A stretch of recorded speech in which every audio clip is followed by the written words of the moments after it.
Hi everyone, and welcome to Four Women, Four Decades Life Lesson Conversations. In this series, we're talking to people around the world about the lessons they've learnt that have helped them to see life and the challenges they face from a new perspective. And today, I'm so excited to be joined by my friend and colleague, Jas Malhi, who is joining us today to share some of the lessons she's learnt throughout her life. So welcome, Jas. Hi B, thank you. Thanks so much for having me. I'm really looking forward to our chat. Good, me too. So I wonder whether you just want to well, it's just to be a conversation, but kick off with some of the things that we'd kind of talked about previously that you want to share with everyone today. Yeah, thanks for asking me to do this because it got me thinking. Obviously, it's about four women, four decades, and it gives me an opportunity to kind of reflect on all the decades in my life, really. And I've wanted to sort of speak on some kind of platform for a while now, to talk about my kind of story. So it's really timely, actually. So thank you for that. I think what I'd like to say is,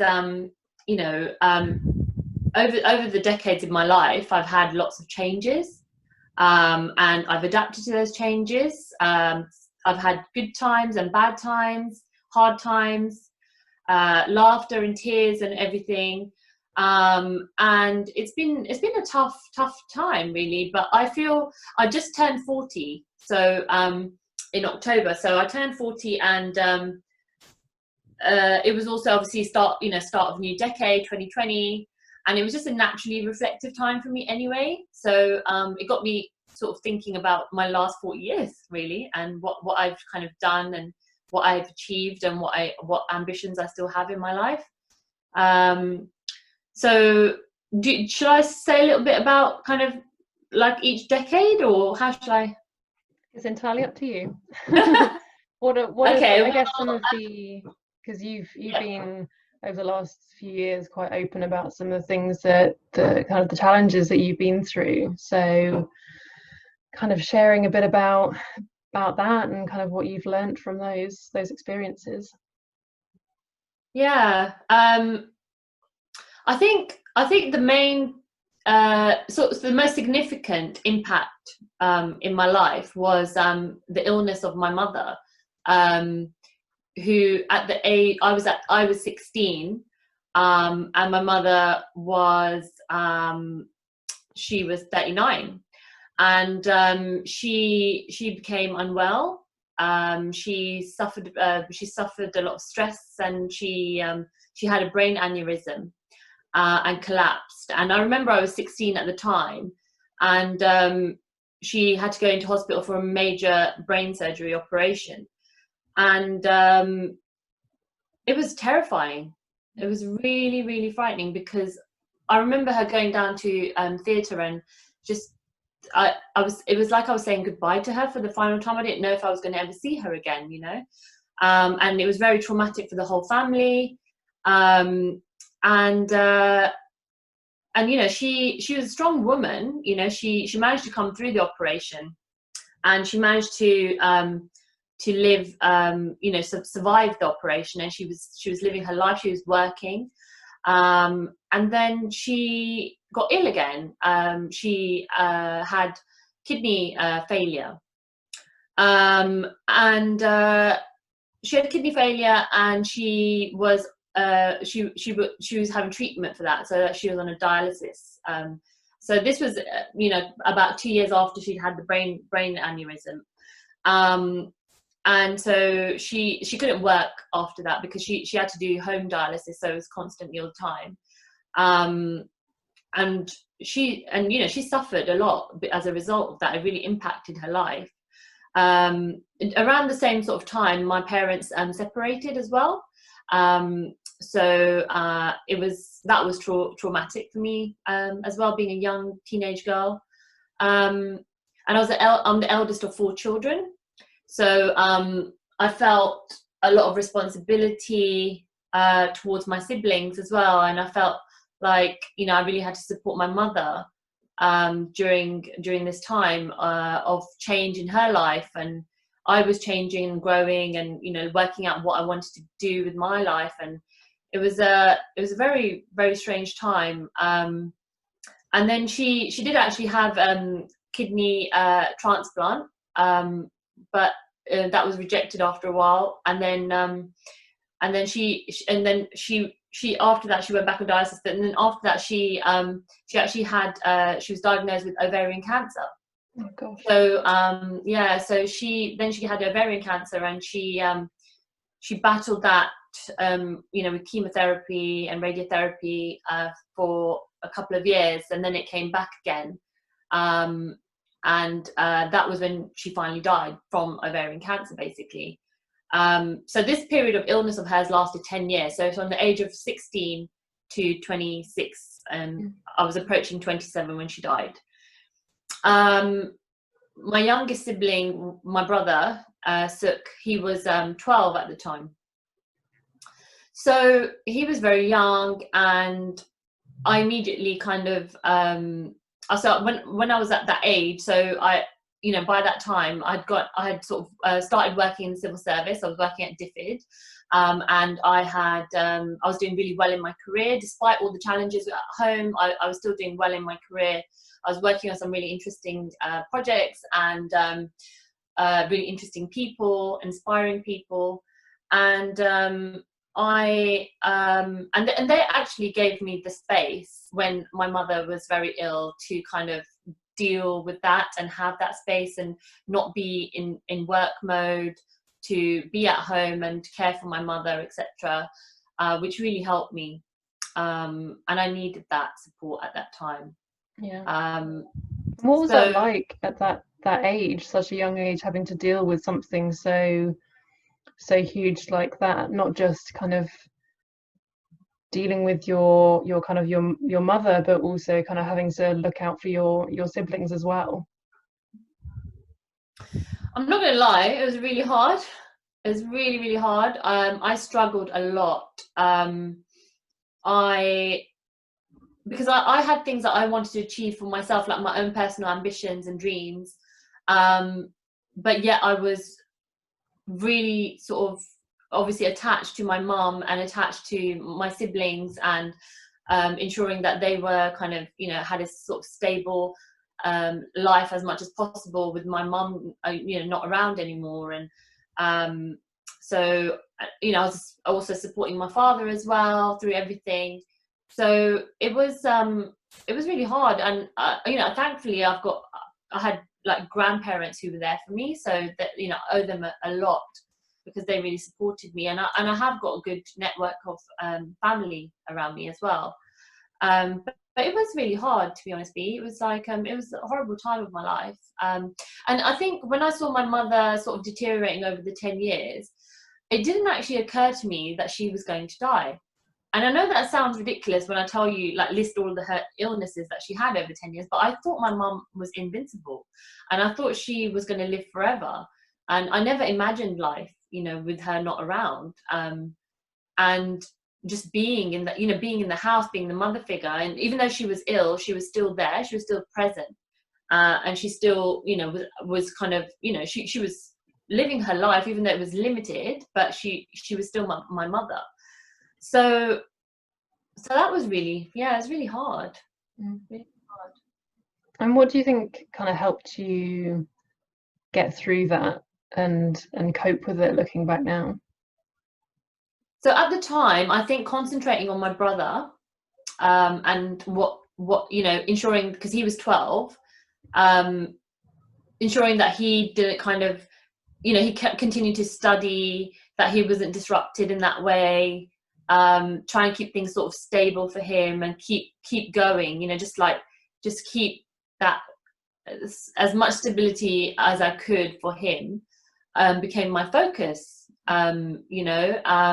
So I had to grow up pretty quick, and take on a lot of responsibility, which at the time, so obviously that was in my 20s.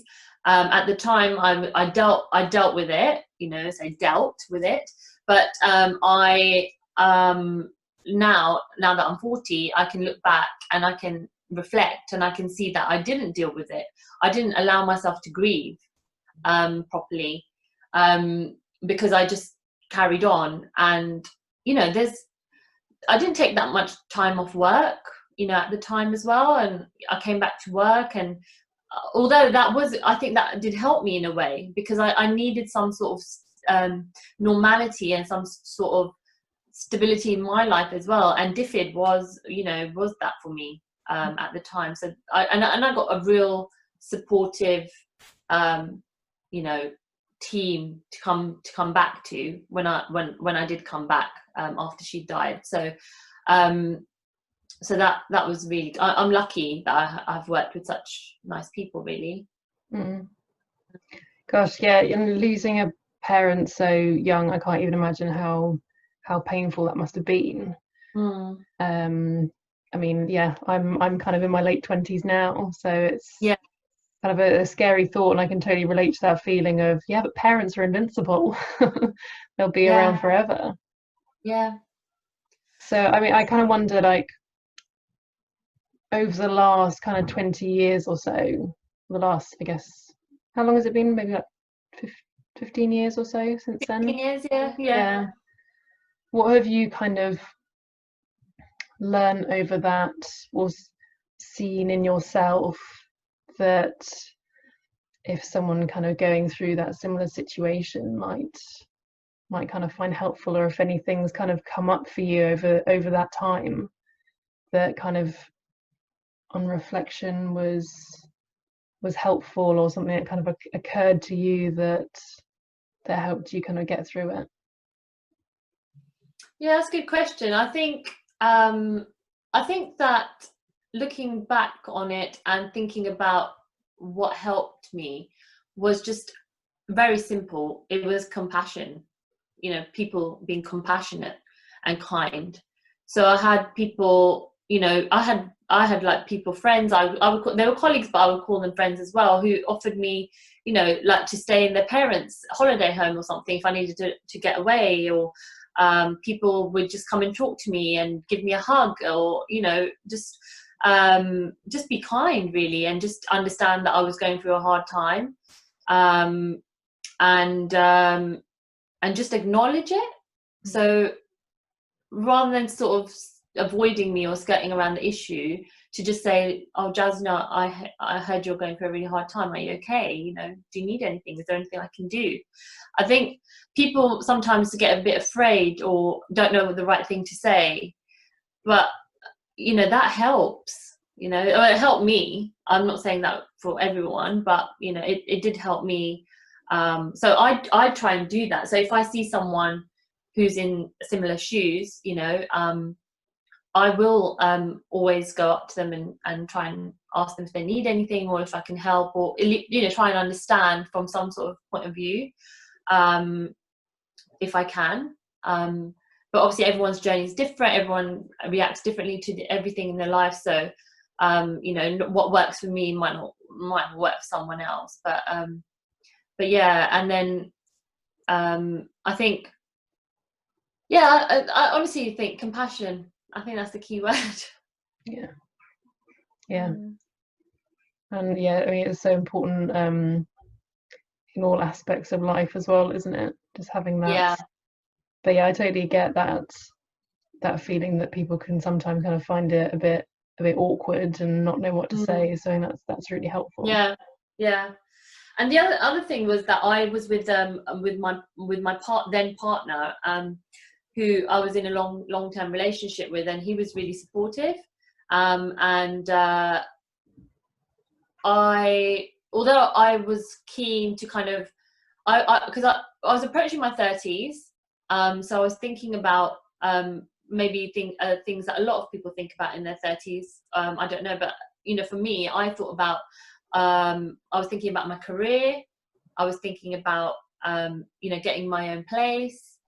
I was thinking about buying a property and stuff, and moving away from family home. I was thinking about getting married, and having thinking about starting my own family, and doing all those kinds of things. So I was so as I approached my 30s, and my brother obviously had grown up by this time, and he was doing really well. He, you know, he was pursuing his dreams and doing what he wanted to do, and the rest of my siblings as well were doing what they wanted to do. So I decided to actually get married. So I was 31. And so I got married. I had a big fat Indian wedding. There was like, yeah, there was like 500 people at my wedding. So I was really happy when I got married. Actually, it was hard because my mum wasn't there and she wasn't part of it. And I think for women, of, you know, you want your mum around on your wedding. It's a key figure, you know. So she wasn't there, obviously, but I had support from family, and my siblings, and so I got married, and I sort of identify as like a Sikh woman from the Sikh religion, and I had a Sikh wedding in the Gurdwara, and you know, I kind of I was 100% committed. I was like, when I started the journey of getting married, for me, I felt like I was starting to sort of break free a little bit from the kind of things that had been holding me back in a way, and I was kind of going to move forward, live my own life, you know, pursue my dreams of what I wanted to do, which was get married, have a family, you know, have a career, and do all those things. And I was so happy, and I really thought that you know, it was going to be my time, you know. But so then in my 30s, what happened was I got married, and there was a lot of cultural pressure really on me, a lot of expectations of how to behave, and be a sort of daughter-in-law and wife, and I couldn't adjust to that. I found it really difficult to, and I think looking back on it again, I think those expectations are built up in my own head. You know, no one had read me the riot act and said, this is what you've got to do. It was a lot off my own back. Like, I was thinking, I've got to do this, I've got to do that, I've got to be like this. And my career was going really well at the time. I was working in communications in DFID. I was working on an interesting campaign to do with education for all, and it was to do with the World Cup in football, a World Cup in South Africa. And you know, I was doing really, really, really well, and I was happy. But when the pressure started I started piling the pressure onto myself. I kind of started to deteriorate in terms of my mental health, and I became quite unwell. I started to lose touch with reality. I kind of lost my mind, I guess you would describe it as, and I was diagnosed with bipolar affective disorder. So it's a serious mental health condition, and I was hospitalized. I was given medication, I was given treatment. My marriage broke down. I got divorced. And then I started on another journey in my life. So I had a choice then, you know, what do I do? Do I kind of go back to my kind of family home and be with my family and, you know, try and work things out that way, or do I kind of try and stand on my own 2 feet and be independent and single, which you know, I hadn't been single for a long time, sort of 8 years. So I did. I bought a house, and I I started to try and sort of build back my life, but in a different way, without my family around me, without a husband, without being someone's daughter-in-law, just me, just Jas, on my own. And you know, again, I still had the constant which was in my life, which was DFID. And my career took a nosedive as well, in terms of like, I was kind of, you know, I was working in when I was working on that campaign, you know, I was working really closely with in the Prime Minister's office and things like that. And I kind of took my mental health meant that I couldn't work on high pressure, high demanding roles. So my career took a real back seat in that way. And I had to focus on my well-being and my mental health. It was really hard, and it was a really hard thing. I mean, it's hard for me even now to say, you know me because you're my friend and you know about my mental health, but you know, it's hard for me to admit that I have got bipolar, that I have got a mental health condition. But it's been a journey. So I was diagnosed 8 years ago. And it's been, yeah, so in my 30s, it's been really hard to come to terms with that. And it's not only the fact that I've got a mental health condition, but it's what caused that, and you know, what came along with that, and and some people have described it as like a pressure cooker that was building up, and all of a sudden it just exploded, you know. So that's been a really significant decade for me, my 30s. And you know, you see me at work and stuff, and you see my journey and things like that, so you know the kind of things that I've been through. But that's been a huge challenge, and it's something that I do want to talk about openly, because I think you talking about it helps to sort of like help to normalize it, because you know, 1 in 4 people do suffer from mental health conditions or issues. And we should talk about it. So I'm trying to be brave and talk about it.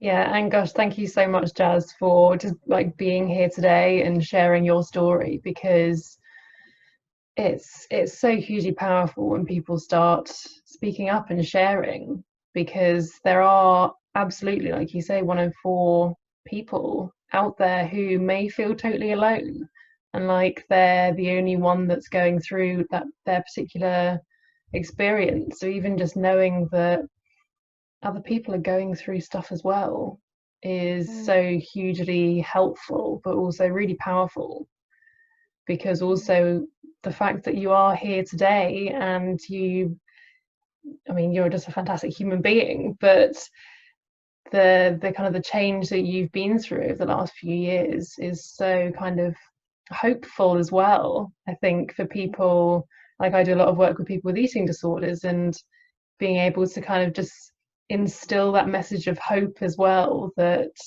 we can get through the kind of the challenges that we experience in life. So thank you. Thanks, V. That's really cool. Yeah. So like that journey, yeah, over the last kind of 8 years or so, what's that been like, and what have you kind of learned along the way? So the journey has been, I mean, it's bipolar, so it's I don't know, you know, just to say a little bit about it, it's a mood disorder. It used to be called manic depression. So it's when you either feel really low or you feel really high, and sometimes, like when you're medicated and stuff, you feel kind of normal, or not normal, so that's the wrong word. What's the word? You feel a bit like balanced and able to cope with things. So when I'm really low, when I'm struggling, I struggle to get out of bed. You know, I struggle to function, struggle to put together a coherent sentence, let alone construct an email at work, or do something at work. You know, I struggle, so I have to be off work. When I'm high, I'm so, I can be super productive, but I can also just slip a bit too much over the edge, and again lose touch with reality and have to, you know, be looked after. So it's for me, it's finding that balance. It's like finding, every day I find I have to do this, every single day I have to find my balance, and I do that in a number of ways, like, you know, through prayer. I believe in Vaheguru, which is God, you know. I believe in just keep going, keep trying, don't give up, and that's my ethos, and I try to do that as much as I can, and I constantly challenge myself. I'm constantly criticizing myself. I always think that I'm being judged, and I always think I'm being criticized, and I always think that people don't really know who I am, and even I've struggled with my identity. You know, I've had major identity crisis about who I am. And it's only now that I've turned 40 that I actually feel comfortable in my own skin. And that's why I can even talk to you, you know, about this now, because it's a turning point for me, you know, a good one. And I finally feel like I've found my feet a little bit. I mean, I'm a work in progress. I'm not saying I figured it all out or anything like that. But I'm saying that I feel the best that I felt in like 10 years, you know, or even 20 years. Like, you know, I feel hopeful. Like, you use the word hopeful. I think that accurately describes how I feel. And I'm kind of looking forward to my 40s, really, because I know a lot of people when they turn 40, they think, oh no, I'm turning 40, but I was actually like, yes, I'm turning 40. Like, what's this decade going to bring me, you know? So it's kind of like bring it on in a way. But yeah, so it's been, yeah. I mean, I hope that sort of answers it a little bit. Yeah, no, that's so helpful, and yeah, I just love listening to you talk. And like, so looking back at, say, 30-year-old Jas, what would you say to her with all the knowledge and experience that you have now? Don't get married. No, I'm joking. I would say just be yourself. Don't worry about what people expect you to be. Don't try and be something that you're not. Don't put pressure on yourself. Just be you, and people will love you for that. You know, that's what I would tell myself now, if I was 30. And I try and tell myself that even now today. Like, I try and tell myself that. The other thing, the biggest lesson I think that I've learned through all of this is that life is too short. Life is so short. You know, you don't know what's around the corner. None of us know what's around the corner for any of us. You know, we all have our challenges. We all have our turbulent times. We have, you know, good times, and I think we just need to kind of roll with it, but enjoy it. You know, enjoy life. And you know, I've been in dark places in my life where I've not wanted to be alive, and I've wanted my life to end, and now I don't feel like that. You know, it's because I've worked really hard on myself. But I want to live, and I want to have a life which I enjoy, which is filled with things that I want to do. And I think I've got some ideas about that, you know, but I'm not going to share them because I want to see what happens. I'm kind of, you know, maybe we can have a chat in another time. Really? Yeah, and such important lessons, aren't they? Yeah, be yourself, and yeah, life is way too short. And it's simple, and you probably hear it all the time, so I'm not saying anything, you know, like it's not a revelation or anything. you know, and I am very open, you know, I'm very you know, I have an open door policy in terms of like anyone that I know or even I don't know, you know, can come and talk to me, or you know, send me a message or anything like that. And if I can help, I will. Like if I can share my experience or share, because obviously, like I've talked to you, I'm kind of obviously skimming, you know, glossing over the details and just telling you in a sort of matter of fact way. But there's so much emotion there. There's so much like feeling there. And if I can help anyone, I will, you know, if I can. And I'm hoping, that's why I want to talk about it. And that's why I thank you for giving me the opportunity, because if, you know, I have one, if people said to me, write a book, and I said, oh, I'm never going to get around to writing a book or something. So, and, you know, I work in communication. So I thought, well, doing a video is probably the best way to go. And what better to do with a friend and colleague like yourself. So it's a great initiative that you're working on. Fully support you. Yeah, like I'm happy to keep, you know, chatting and keep working with you. And if you come across anyone who needs help or advice, you know, point them in my direction. Thank you so much, Jas, and yeah, to everyone who's watching, that's a very, very generous offer. So yes, for those who are watching, if you would like to chat to Jas, and just get in touch via the we'll put the email address below. But thank you so much, Jas, and I'm sure that people have learnt heaps from listening to this. But for those watching, check out our YouTube channel for all of our other conversations that we've been having with lots of other different people, covering lots of other different kind of lessons that they've learned throughout their lives. And don't forget to subscribe.